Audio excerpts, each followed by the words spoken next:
Hi കൂട്ടുകാരെ, പുതിയൊരു വീഡിയോയിലേക്ക് എല്ലാവർക്കും സ്വാഗതം. അപ്പോൾ ഞാൻ എങ്ങനെയാണ് ഇവിടുത്തെ ഫ്രിഡ്ജ് ക്ലീൻ ചെയ്താണ് കാണിക്കുകയായിരുന്നത്. അത്യാവശ്യം അഴുക്കൊക്കെ ഉണ്ട്. അന്നേരം ഇതെങ്ങനെയാണെന്ന് നോക്കിയാലോ.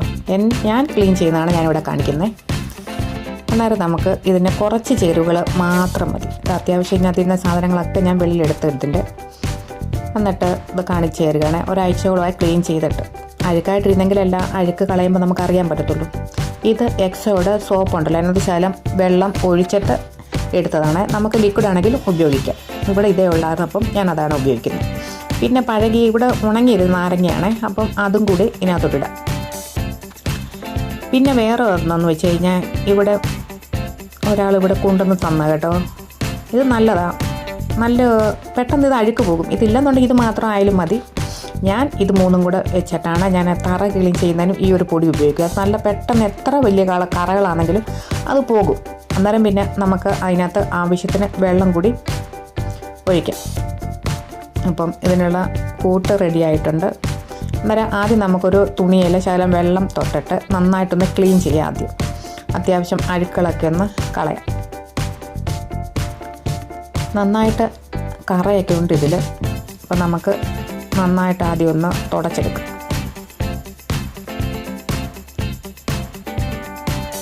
അപ്പം നന്നായിട്ട് തുടച്ചെടുക്കാം. തുടച്ചെടുത്ത് കഴിഞ്ഞിട്ട് വേറൊരു തുണി എടുത്തിട്ട് നമ്മുടെ ആ ഒരു കൂട്ടുണ്ടല്ലോ, കൂട്ടിലോട്ട് മുക്കിയിട്ട് നന്നായിട്ട് വീണ്ടും ഒന്ന് പിഴിഞ്ഞിട്ട് നന്നായിട്ട് ഒന്ന് തുടച്ചെടുക്കുക.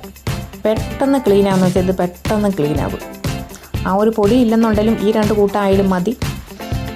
അപ്പം നമുക്ക് നന്നായിട്ട് ഒന്ന് ക്ലീൻ ചെയ്യാം. അപ്പം ഫ്രീസറിലൊന്നും നമ്മൾ കത്തി അങ്ങനെയുള്ള ഒന്നും ഒരുപാടിട്ടൊന്നും ചെയ്യാൻ പാടില്ല. അത് കേടായി പോകും ഫ്രിഡ്ജ്.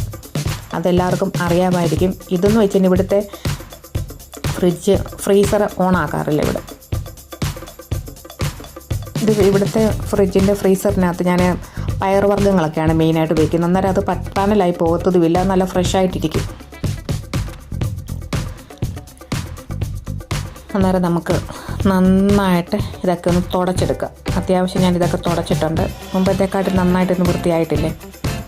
ഞാൻ അതിൻ്റെ ഗ്ലാസ്സൊക്കെ ഊരി മാറ്റിയിട്ടുണ്ട്. അത് നമുക്ക് ഒരുപാട് ചെറിയൊരു സ്ക്രബ്ബറുണ്ട്, ഒരുപാട് ഉരയ്ക്കാതെ സ്റ്റീലിൻ്റെ സ്ക്രബ്ബറല്ല, അതല്ലാത്തൊരു സ്ക്രബ്ബർ ഉണ്ടല്ലോ പാത്രങ്ങളൊക്കെ കഴുകുന്നത്, അതുകൊണ്ട് വേണം ഉരച്ചെടുക്കുന്നത്. അപ്പം അല്ലെങ്കിൽ സ്ക്രാച്ച് വീഴും. ഇപ്പോൾ അത്യാവശ്യം നന്നായിട്ട് ക്ലീൻ ആയിട്ടുണ്ട്. അപ്പം എൻ്റെ ക്ലീനിങ് ഇങ്ങനെയാണ്. ഓരോരുത്തരും ഓരോ രീതിയിലായിരിക്കുമല്ലോ. അപ്പം അത്യാവശ്യം ക്ലീൻ ആയിട്ടുണ്ട്. പിന്നെ നമ്മൾ ഫ്രിഡ്ജിലൊക്കെ ആണെന്നുണ്ടെങ്കിലും സ്റ്റീൽ പാത്രങ്ങൾ ഉപയോഗിക്കാതെ ഗ്ലാസിൻ്റെ നല്ല ക്വാളിറ്റിയുള്ള പ്ലാസ്റ്റിക് കണ്ടെയ്നറൊക്കെ ഉപയോഗിച്ച് കഴിഞ്ഞാൽ ഒത്തിരി ഗ്ലാസിൻ്റെ ഇതൊക്കെ പോറലാവത്തുമില്ല, കാണുമ്പോൾ ഒരു വൃത്തിയുമാണ്. പിന്നെ അതുമല്ല കറണ്ട് ചാർജും വളരെയധികം നമുക്ക് ലാഭിക്കുകയും ചെയ്യാം. അങ്ങനെയൊക്കെയുള്ള ചെറിയ ടിപ്പൊക്കെ ഉപയോഗിച്ച് കഴിഞ്ഞാൽ നല്ലതാണ്. അന്നേരം ഞാൻ തട്ടൊക്കെ നന്നായിട്ട് ക്ലീൻ ചെയ്തിട്ടുണ്ട്.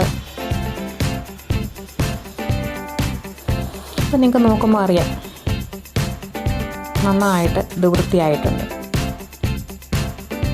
അപ്പം അതെല്ലാം സെറ്റാക്കിയിട്ടുണ്ട്. അപ്പോൾ ആഴ്ചയിൽ ഒരിക്കലും നമ്മളിതൊന്ന് ക്ലീൻ ആക്കണം. എല്ലാം കൂടെ മാസത്തിൽ ഒരിക്കൽ ക്ലീൻ ചെയ്യാൻ പോകുമ്പോഴായിരിക്കും ഒരുപാടങ്ങ് നമ്മുടെ ജോലി കൂടുതലായിരിക്കും. ഒരുപാടങ്ങ് കറയൊക്കെ ആയി കഴിഞ്ഞാൽ പോകാനും ബുദ്ധിമുട്ടാണ്. അപ്പോൾ ഇതെല്ലാം ക്ലീൻ ആയിട്ടുണ്ട്. എല്ലാം ഞാൻ അടുക്കി വെച്ചിട്ടുണ്ട് ഇതിൽ.